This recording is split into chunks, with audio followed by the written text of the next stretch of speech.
Respected guardians and student, আসসালামু আলাইকুম। আবারও তোমাদের সামনে ফিরে আসলাম। Welcome to my channel teaching method with Sathi miss. This is me Shena Chaktar. So let's go start today's class. পরম আল্লাহ তাআলার নামে শুরু করছি। বিসমিল্লাহির রহমানির রহিম। আজকে আমরা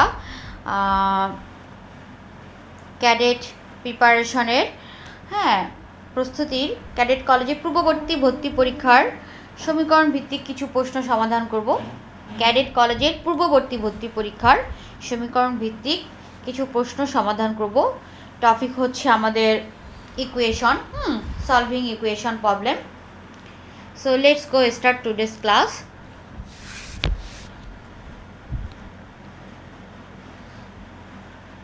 Okay, fine. So this question, এই কোশ্চেনটা 2016-এ সমীকরণ 4টা থেকে এসেছিল। তো প্রথমে আমরা প্রশ্নটি পড়ি। একটি আয়তক্ষেত্রের কক্ষের দৈর্ঘ্য প্রস্থের 3 গুণ। আয়তক্ষেত্রের কক্ষের দৈর্ঘ্য প্রস্থের 3 গুণ অ্যান্ড পরিসীমা 56 মিটার। প্রতি বর্গ মিটার পরিষ্কার করতে 5 টাকা খরচ হলে পুরো কক্ষ পরিষ্কার করতে কত টাকা খরচা হবে? দ্যাটস মিন কত খরচা হবে? This is very important question. So এখানে আমাদের কন্ডিশন আছে, একটি আয়তকার কক্ষের দৈর্ঘ্য প্রস্থের 3 গুণ। দৈর্ঘ্যটা কি বলছে? প্রস্থের 3 গুণ। তাহলে আমাকে কি করতে হবে? প্রস্থটা আমাকে ধরে নিতে হবে। ধরি প্রস্থ এক্স, এই যে এখানে আমি করে ফেলেছি।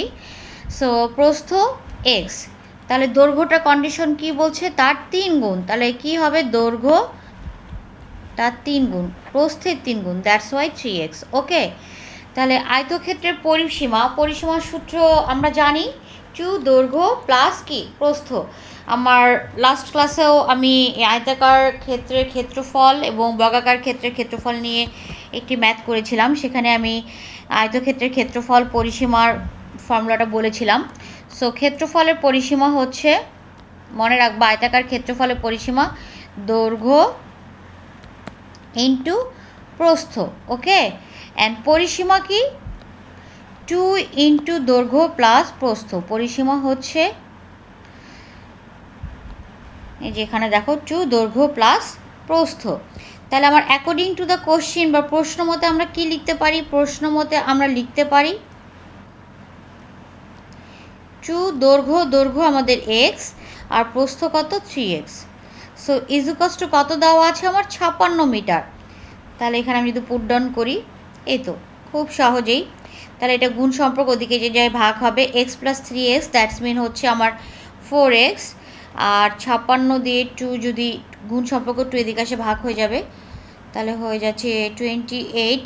2 2 যা 4, 1 ক্যারিং 1 অ্যান্ড 6 16, 8 2 যা 16। সো 28। এগেন আমি যদি এক্সের ভ্যালু বের করি, 4 গুণ সম্পর্ক এদিকে আসে ডিভাইড হয়ে যাবে, 28 ডিভাইডেড বাই 7। সো 7 4 যা 28। দ্যাটস ওয়াই আমরা কী পেলাম? এক্স হচ্ছে কত আমার? 7 মিটার। তাহলে দৈর্ঘ্য কী হবে? জাস্ট ভ্যালুটা পুট ডাউন করে দিলেই 3 7 যা 21 মিটার। এই যে দেখো, এখানে আমি শর্টকাট রুলসে করেছি, বাট তোমাদেরকে আমি ডিটেলস এখানে বুঝাচ্ছি। তাহলে এখন আমার পরিসীমা থেকে আমরা এক্সের ভ্যালুটা পেয়ে গেলাম। নাও কি করতে হবে? বলছে যে প্রতি বর্গ মিটার পরিষ্কার করতে 5 টাকা খরচ হয়। তাহলে বর্গ মিটার মিন কি? আমাকে আয়তক্ষেত্র বের করতে হবে। আয়তক্ষেত্রের সূত্র কি? আয়তাকার ক্ষেত্রের ক্ষেত্রফলের সূত্র কি? দৈর্ঘ্য ইন্টু প্রস্থ। সো দৈর্ঘ্য আমার 21, 21 আর প্রস্থ হচ্ছে 7। এই যে দেখো, তাহলে হচ্ছে কত? 147 বর্গমিটার। তাহলে কি হবে?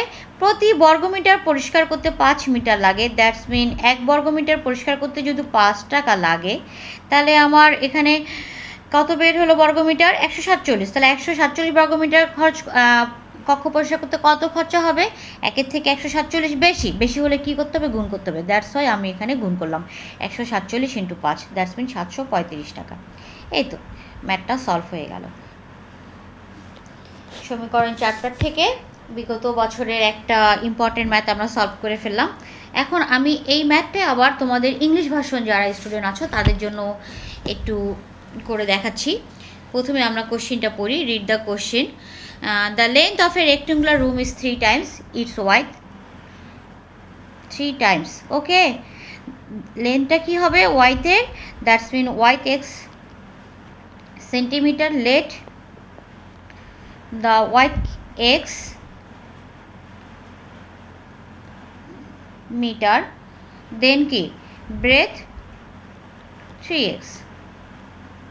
সেম তখন দেন আবার কি করতে হবে, যে পেরিমিটার দেওয়া আছে এখানে, সো আমরা পেরিমিটার ইকুয়াল টু আমরা কি জানি 2, দৈর্ঘ্য length mean width mean X আর ব্রেথ মিন হচ্ছে আমার 3x is equals to perimeter formula is given আর 56, put down the value. Same একটু আগে তোমাদেরকে আমি দেখিয়েছি, so x plus 4x, so 56 to এদিকে আসে ডিভাইড হয়ে যাবে 28, বা একেবারে তোমরা এটা করতে পারো 4 টু যা 28, সরি 4 টু যা 8, সো ইন্টু রিলেশন এ পাশে এসে রাইট হ্যান্ড সাইডে ডিভাইড হয়ে যাবে, so 56 divided by 8 that's mean 7, তাহলে এক্সের ভ্যালু আসতেছে আমার 7 metre. That's mean this is wide and breadth হচ্ছে 3 7 21, তো same area 7 into 21 147 metre square, তাহলে কস্ট কী হবে, জাস্ট ফর এই যে 5 টাকা দিয়ে মাল্টিপ্লাই হবে। So that's it. নেক্সট কোশ্চেনে চলে যাব। তিনটি ধারাবাহিক বিজোড় সংখ্যার যোগফল 45 হলে সবচেয়ে বড় সংখ্যাটি কি? আমার লাস্ট ক্লাসেও এরকম একটা ম্যাথ দেওয়া ছিল, ধারাবাহিক বিজোড় সংখ্যার যোগফল। তো ক্রমাগত সংখ্যাগুলো যদি একটা যদি এক্স হয়, পরেরটা একটা একটা করে কি হবে, ইনক্রিজ করতে থাকবে। বাট এখানে যেহেতু বিজোড় সংখ্যা বলছে, তাহলে আমি নিব যোগ সংখ্যা। হ্যাঁ, তাহলে যোগ সংখ্যা কী হবে, এক্স প্লাস 2, তারপরে আবার আরেকটা কী হতে পারে, এক্স প্লাস 4। মনে রাখবা, বিজোড় বললে আমরা কিন্তু জোড় সংখ্যাটা নেওয়ার ট্রাই করব, আর জোড় সংখ্যা বললে আমরা বিজোড় সংখ্যাটা নিব। তাহলে কি হচ্ছে, ধরি সংখ্যাগুলো এক্স, তারপরটা এক্স প্লাস 2, তারপরটা হচ্ছে এক্স প্লাস 4, তো সবগুলোরই কি যোগফল হচ্ছে আমার কত গিভেন দেওয়া আছে এখানে 45। তাহলে জাস্ট প্রশ্ন মতে এগুলো যদি আমি প্লাস করে দিই অ্যাকর্ডিং টু দ্য কোশ্চিন বা প্রশ্ন মতে লিখে, তাহলে কিন্তু ইজিলি আমি সলভ করতে পারতেছি। X X X that's mean এখানে 3x, আর 4 প্লাস 2 দ্যাটস মিন কি 6 ইজ ইকুয়ালস টু কত 45। দেন 45, this one plus 6, it's will left hand side গেলে এটা চেঞ্জ হয়ে যাবে, 45 থেকে 6 মাইনাস করলে 39, then x is equals to 39 divided by 3, that's mean 13, that's it. So আমরা ইন দিস ওয়ে আমরা আর কি প্রথমে এক্সের ভ্যালুটা ফাইন্ড আউট করলাম, তারপর X plus 2 13 plus 2 that's mean 15, again 13 plus 4 17, তাহলে সব থেকে বড় সংখ্যা কোনটা, এই যে বড় সংখ্যা 17। সো বাংলা মিডিয়ামের জন্য আমি এটা ডিসকাস করলাম, আবার ইংলিশ ভার্সনের জন্য আমি ম্যাথটা একটু তোমাদেরকে দেখাই চলো। যারা ইংলিশ ভার্সন স্টুডেন্ট, মানে বোথ বাংলা মিডিয়াম এবং ইংলিশ ভার্সন বোথ আর কি জন্য আমি ম্যাথগুলো ইম্পর্টেন্ট, যে গত বছরে যেগুলো যেগুলো ইম্পর্টেন্ট ম্যাথ এসেছে চ্যাপ্টার ওয়াইজ আমি ট্রাই করব তোমাদেরকে সব সলভ করে দেওয়ার। So let the question read at first. If the sum of 3 consecutive odd number is 45, what is the largest number? So same way in previous math, let the numbers be x, x plus 2, x plus 4. This is the odd number said here, so that's why we take even consecutive positive number. Okay, so according to the question, x, x plus 2 and x plus 4 is given 45 here. So now calculate x x x, that's means 3x, x x x, and 4 plus 2 that's means 6, 45. So 3x, this one plus, it will be changed right hand side minus, so 45 minus 6 that's mean 39, so 39, so x is equals to 39 divided by 3, so that's mean 13 3s are 39, so x value given is 13. Now put the value x plus 2, 13 plus 2 that's mean 15, and 13 plus 4 that's mean 17. So which is the largest number? This one, largest number is 17. So that's it, this is so easy. So topic equation বা সমীকরণের chapter থেকে আমরা আজকে দুটো important math solve করলাম, যেটা বিগত বছরে এই কোশ্চেনগুলো এসেছিল বিগত বছরে। সো বিগত বছরের কোশ্চেন যত আছে ক্যাডেট কোশ্চিনে পাস্ট 10 ইয়ার্স, বিগত বছরের 10 বছরের আর কি আমি কোশ্চিন তোমাদেরকে সলভ করে দেখাবো চ্যাপ্টার ওয়াইজ ইনশাল্লাহ। ঠিক আছে, সো পাস্ট 10 ইয়ার্সের কোশ্চিন আমরা সলভ করব। সো এই জন্য তোমাদেরকে আমার চ্যানেলটি সাবস্ক্রাইব করে আমার সঙ্গেই থাকতে হবে পাস্ট 10 ইয়ার্সের ফুল কোশ্চেন সলভিংটা পাওয়ার জন্য।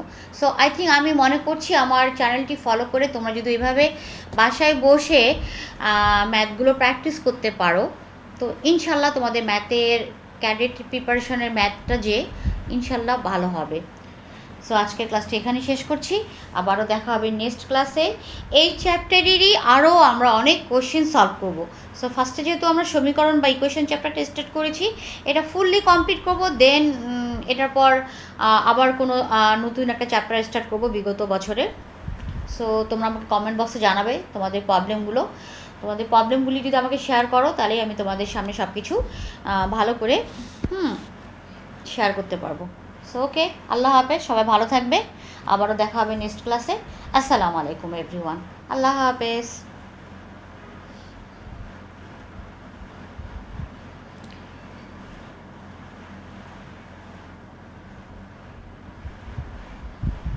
অ্যান্ড ডেলি প্র্যাকটিস করবা, practice make progress, keep solving daily two crack the cadet college exam. হ্যাঁ, প্রতিদিন কিছু না কিছু ম্যাথ, মানে 5টা ম্যাথ 5 ম্যাথ ডেলি তোমরা প্র্যাকটিস করবা। আরও বেশি করতে পারলে তো ভালো, বাট আইডিয়া রাখবা দিনে 5টা ম্যাথ করতে। তাহলে চিন্তা করো, তোমরা যদি দিনে 5টা ম্যাথ করো, 3 5 150, মনে করো তোমাদের মাসে বা 30 দিনে 150টা ম্যাথ কিন্তু সলভ হয়ে যায়। কিন্তু এই 5টা ম্যাথ খুব মনোযোগ সহকারে সলভ করবা, এমনভাবে সলভ করবা যেন তোমাদের মাথায় গেঁথে যায়। হ্যাঁ, এবং সেটা যেন আজীবন মনে থাকে। সো দরকার পড়লে এই 5টা ম্যাথই 2 টাইমস করে তোমরা করবা, বাট মনে রাখবা ডেলি 5টা ম্যাথ অবশ্যই করবা, যেন কোনোভাবেই মিস না হয়। তাহলেই দেখবা যে তোমাদের ক্যাডেটে ইনশাল্লাহ চান্স হবে।